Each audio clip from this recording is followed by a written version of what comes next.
qui a fait partie de mon enfance. Mais je dois avouer que j'en ai vraiment découvert toute la substantifique moelle, comme dirait l'autre, au fond, à partir du moment où j'ai commencé à travailler sur la série. Et c'est vrai que, par exemple, moi j'ai un petit garçon qui a 3 ans aujourd'hui. Je l'accompagnerai dans la lecture du Petit Prince. Et voilà, c'est un livre il ne faut surtout pas obliger à le lire. C'est un cadeau, ça doit être une rencontre. Donc ça doit être une rencontre qui doit être... c'est un livre qu'il faudrait au fond laisser traîner dans une chambre d'enfant et si à un moment donné ça lui prend d'aller le lire, je pense que la rencontre se passera 1000 fois mieux que si on oblige quelqu'un à lire ce livre, ou en tout cas, quand je dis obligé j'exagère, mais enfin en tout cas, voilà un livre dont il ne faut surtout pas dire il faut le lire.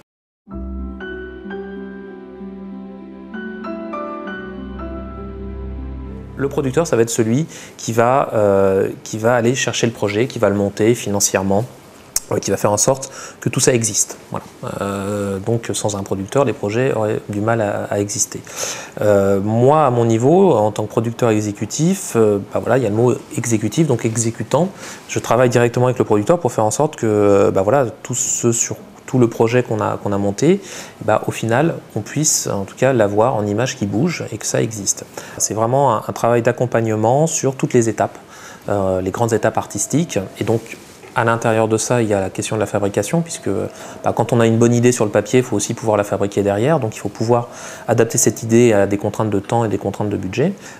C'est pouvoir être la personne qui tout d'un coup, si on a un problème sur un scénario, pouvoir réécrire 3 dialogues, réécrire une scène si on a un problème dans une animatique, et puis vraiment accompagner, conseiller, rebondir, parce qu'on travaille beaucoup avec Pierre-Alain dans un vrai rebond sur les idées, c'est-à-dire qu'il a une idée, je rebondis dessus, lui il rebondit sur mon idée, et voilà, on façonne un petit peu les épisodes ensemble. Et puis voilà, après aussi être très très présent sur la post-production, puisque quand on arrive à la post-production, au montage, il y a toujours aussi besoin d'un regard un petit peu plus frais. Donc j'essaie en tout cas d'apporter. Et puis être sûr que tout ça marche. Et ça fait des grosses journées. Et en plus de ça, il va y avoir un aspect qui va être de plus de producteurs, au sens, avec tous les partenaires, faire en sorte aussi que ça se passe bien, avec France Télévisions, avec l'Allemagne, avec la succession également, faire en sorte que tout se passe bien. Lorsqu'on a des nouvelles idées, pouvoir leur présenter, leur pitcher, écouter leurs remarques, leurs commentaires, et faire en sorte que à la fin on ait un projet en tout cas qui plaise à tout le monde.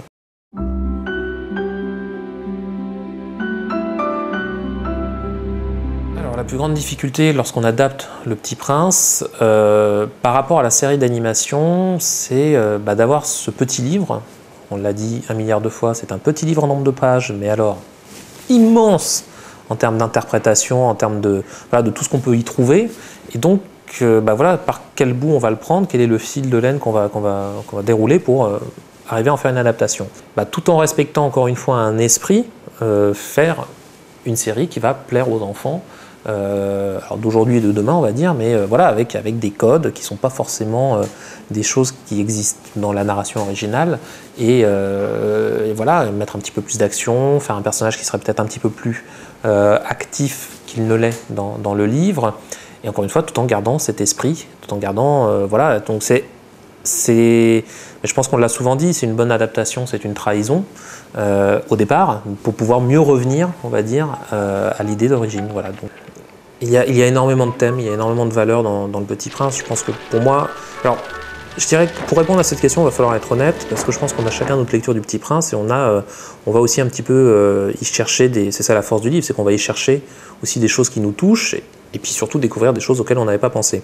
Mais pour être honnête, et c'est là où la collaboration, je dirais aussi avec Christelle, la directrice d'écriture, et Pierre-Alain, le réalisateur, on s'est un peu retrouvés un peu sur les mêmes thèmes. C'est vrai que nous, ce qui nous plaisait, c'est cette ouverture sur l'autre. C'est-à-dire cette idée qu'il faut aller vers l'autre, il faut découvrir l'autre, déjà pour son propre enrichissement, et surtout on va se rendre compte qu'en découvrant l'autre, on peut aussi mieux comprendre des problèmes et on peut mieux les résoudre. Donc ça va avec toute une question qui va être la mixité, une espèce d'universalisme, une écoute, quelque chose qui est un tout petit peu déconnecté d'un monde qui est quand même aujourd'hui, qui va à toute vitesse et qui est uniquement basé sur l'argent. Et on se dit, c'est bien d'écouter un petit peu les choses de façon différente.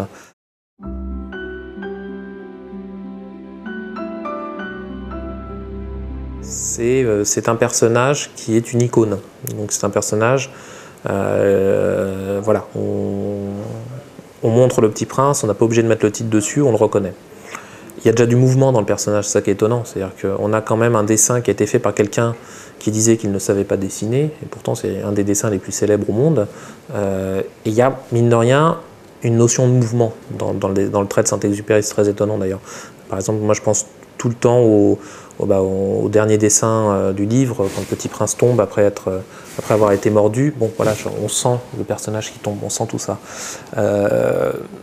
Donc cette notion de mouvement, au fond, elle est déjà dans le dessin. Après, il y a eu tout ce long process d'adaptation, c'est-à-dire voilà le personnage de Saint-Exupéry et jusqu'où on va aller, jusqu'où on va le modifier, comment est-ce que tout d'un coup de ce personnage 2D, on va en faire un personnage qui va être en 3D, c'est-à-dire avec en volume. Voilà, on a aussi beaucoup travaillé avec des graphistes qui ont été très impressionnés par La Montagne Sacrée, qui était le dessin de Saint-Exupéry.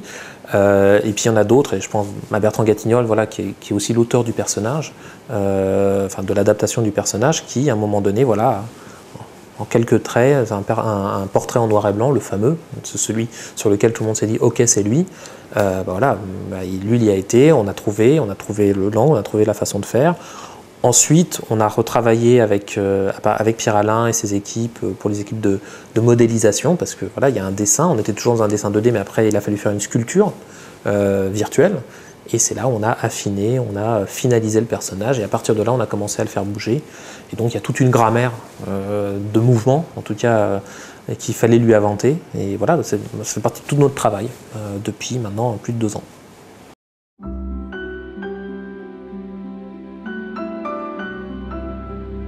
Alors, la série, le concept de la série, Mathieu Alexandre avait très envie d'exploiter cette idée qui était qu'est-ce qui se passe après le livre. Le Petit Prince disparaît, alors, toutes les interprétations possibles et imaginables. Pour nous, il revient sur B612, et que se passe-t-il à partir du moment où il revient sur B612? Avec qui revient-il? Donc on découvrira dans un épisode qu'on appelle entre guillemets l'épisode d'origine, mais dont le nom est la planète des Bamalia, un petit peu voilà, le lien entre la fin du livre et le début de la série. On va découvrir comment le renard est arrivé sur B612, et surtout comment le serpent, qui va être l'ennemi ultime de la série, est aussi arrivé sur B612. Donc le Petit Prince va devoir à nouveau laisser sa rose, l'abandonner, et va partir sur son avion avec le renard à la poursuite du serpent, puisque toutes les planètes, qui sont en fait les étoiles, autour de lui vont peu à peu s'éteindre et plonger l'univers dans l'obscurité, ce qui prouve que le serpent est en train de faire son action profondément nocive et négative sur tous les mondes qui entourent le Petit Prince. Voilà, donc ça c'était le concept, et à partir de là on s'est dit voilà, le Petit Prince va arriver à chaque fois sur une planète différente, va découvrir un nouveau monde voilà, dans lequel le serpent est passé, donc trouver un problème, le régler, et puis voilà, c'est le côté découverte, on voulait vraiment se faire plaisir. Donc c'est pour ça, sachant qu'on était dans une série avec des nouveaux univers à découvrir à chaque fois et à explorer, il était très important d'être dans un format un peu confortable où on pouvait d'une part développer une intrigue, développer ce côté découverte et laisser le temps à la réalisation de nous faire de belles scènes très tendues, en même temps prendre notre temps si on doit voir un lever de soleil, si on doit parler avec des personnages. Donc c'est pour ça, et là on était vraiment très heureux que la plupart des partenaires, enfin d'ailleurs tous, nous suivent sur cette idée folle, c'est de faire des épisodes un petit peu plus longs, alors des 52 minutes. C'est-à-dire que chaque planète est en fait composé de 2 épisodes de 26 minutes, ce qui fait 52 minutes au final. Voilà, donc c'est des 2 x 26 qui font des 52.